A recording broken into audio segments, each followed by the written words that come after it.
ರಾಜ್ಯ ಸರ್ಕಾರಿ ನೌಕರರಿಗೆ, ಪಿಂಚಣಿದಾರರಿಗೆ ಮತ್ತು ಕುಟುಂಬ ಪಿಂಚಣಿದಾರರಿಗೆ ತುಟ್ಟಿ ಭತ್ಯೆಯ ಸಿಹಿ ಸುದ್ದಿ. ರಾಜ್ಯ ನೌಕರರ ಸಂಘ ಸಿಎಂ ಸಿದ್ದರಾಮಯ್ಯರವರನ್ನು ಭೇಟಿ ಮಾಡಿ ತುಟ್ಟಿ ಭತ್ಯೆ ಬಿಡುಗಡೆಗೆ ಆಗ್ರಹಿಸಿದ್ದಾರೆ. ಹೌದು, ಕರ್ನಾಟಕದ ಲಕ್ಷಾಂತರ ಸರ್ಕಾರಿ ನೌಕರರು ಮತ್ತು ಪಿಂಚಣಿದಾರರ ನಿರೀಕ್ಷೆಗೆ ಶೀಘ್ರವೇ ಫಲ ಸಿಗುವ ಲಕ್ಷಣಗಳು ಕಾಣಿಸುತ್ತಿವೆ. ರಾಜ್ಯದ ಸರ್ಕಾರಿ ನೌಕರರ ಸಂಘದ ಪದಾಧಿಕಾರಿಗಳು ಇತ್ತೀಚೆಗೆ ಮುಖ್ಯಮಂತ್ರಿ ಸಿದ್ದರಾಮಯ್ಯ ಅವರನ್ನು ಮತ್ತು ಆರ್ಥಿಕ ಇಲಾಖೆಯ ಉನ್ನತ ಅಧಿಕಾರಿಗಳನ್ನು ಭೇಟಿ ಮಾಡಿ ಬಾಕಿ ಇರುವ ತುಟ್ಟಿ ಭತ್ಯೆ ಬಿಡುಗಡೆಗೆ ಆಗ್ರಹಿಸಿದ್ದಾರೆ.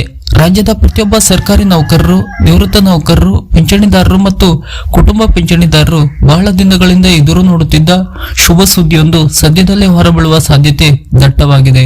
ಕರ್ನಾಟಕ ರಾಜ್ಯ ಸರ್ಕಾರಿ ನೌಕರರ ಸಂಘದ ಅಧ್ಯಕ್ಷರಾದ ಸಿಎಸ್ ಷಡಾಕ್ಷರಿ ಅವರು ಮುಖ್ಯಮಂತ್ರಿಗಳಾದ ಸಿಎಂ ಸಿದ್ದರಾಮಯ್ಯ ಅವರನ್ನು ಭೇಟಿ ಮಾಡಿ ನೌಕರರ ವಿವಿಧ ಬೇಡಿಕೆಗಳ ಕುರಿತು ಸುದೀರ್ಘ ಚರ್ಚೆ ನಡೆಸಿದ್ದಾರೆ. ಈ ಸಭೆಯಲ್ಲಿ ಮುಖ್ಯವಾಗಿ ಬಾಕಿ ಇರುವ ತುಟ್ಟಿ ಭತ್ಯೆಯನ್ನು ನಗದು ರೂಪದಲ್ಲಿ ಬಿಡುಗಡೆ ಮಾಡುವ ಬಗ್ಗೆ ಗಂಭೀರವಾಗಿ ಪ್ರಸ್ತಾಪಿಸಲಾಗಿದೆ. ಕೇಂದ್ರ ಸರ್ಕಾರವು ಇತ್ತೀಚೆಗೆ ತನ್ನ ನೌಕರರಿಗೆ ಅಖಿಲ ಭಾರತ ಬೆಲೆ ಏರಿಕೆ ಸೂಚ್ಯಂಕದ ಆಧಾರದ ಮೇಲೆ ಶೇಕಡ 2% ತುಟ್ಟಿ ಭತ್ಯೆಯನ್ನು ಘೋಷಣೆಯನ್ನು ಮಾಡಿದೆ. ಕೇಂದ್ರದ ಮಾದರಿಯನ್ನೇ ರಾಜ್ಯ ಸರ್ಕಾರವು ಕೂಡ ಅನುಸರಿಸುವುದರಿಂದ ರಾಜ್ಯ ಸರ್ಕಾರವು ಕೂಡ ತನ್ನ ನೌಕರರಿಗೆ ಜನವರಿ 1, 2026ರಿಂದ ಪೂರ್ವಾನ್ವಯವಾಗುವಂತೆ ತುಟ್ಟಿ ಭತ್ಯೆಯನ್ನು ಜಾರಿಗೆ ತರಬೇಕು ಎಂಬುದು ನೌಕರರ ಪ್ರಬಲ ಬೇಡಿಕೆಯಾಗಿದೆ.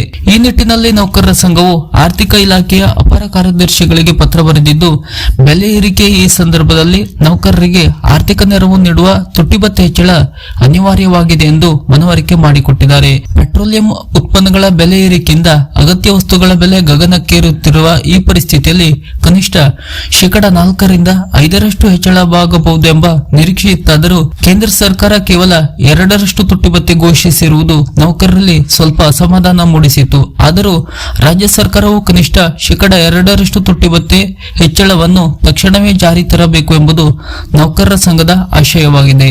7ನೇ ವೇತನ ಆಯೋಗದ ಕೆಲವು ಶಿಫಾರಸುಗಳ ಅನ್ವಯ ರಾಜ್ಯದಲ್ಲಿ ತುಟ್ಟಿ ಭತ್ಯೆ ಲೆಕ್ಕಾಚಾರದಲ್ಲಿ ಸ್ವಲ್ಪ ವ್ಯತ್ಯಾಸವಿರುವ ಸಾಧ್ಯತೆ ಇದ್ದರೂ ಕೇಂದ್ರಕ್ಕೆ ಸಮಾನವಾಗಿ ಡಿಎ ನೀಡಬೇಕು ಎಂದು ಮನವಿಯನ್ನು ಕೂಡ ಸಲ್ಲಿಸಲಾಗಿದೆ. ಪಿಂಚಣಿದಾರರ ಮತ್ತು ನಿವೃತ್ತ ನೌಕರರ ಹಿತರಕ್ಷಣೆಯು ಈ ಚರ್ಚೆಯಲ್ಲಿ ಪ್ರಮುಖ ಸ್ಥಾನ ಪಡೆದಿತ್ತು.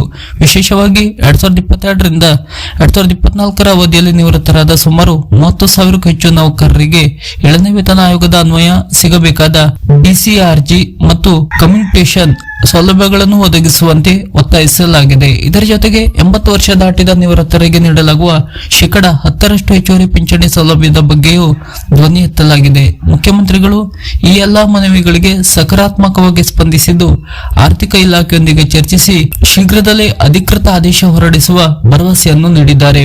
ರಾಜ್ಯ ಸರ್ಕಾರಿ ನೌಕರರಿಗೆ ಶೀಘ್ರವೇ ತುಟ್ಟಿ ಭತ್ಯೆ ಘೋಷಣೆಯಾಗುವ ಲಕ್ಷಣ ಕಾಣುತ್ತಿದೆ. ಸರ್ಕಾರಿ ನೌಕರರಿಗೆ ಸಂಬಂಧಪಟ್ಟಂತ ಇತರದ ಹೊಸ ಅಪ್ಡೇಟ್ನ ಮಾಹಿತಿಗಳಿಗಾಗಿ ನಮ್ಮ ಚಾನೆಲ್ ಅನ್ನ ಸಬ್ಸ್ಕ್ರೈಬ್ ಮಾಡಿ. ನಮಸ್ಕಾರ.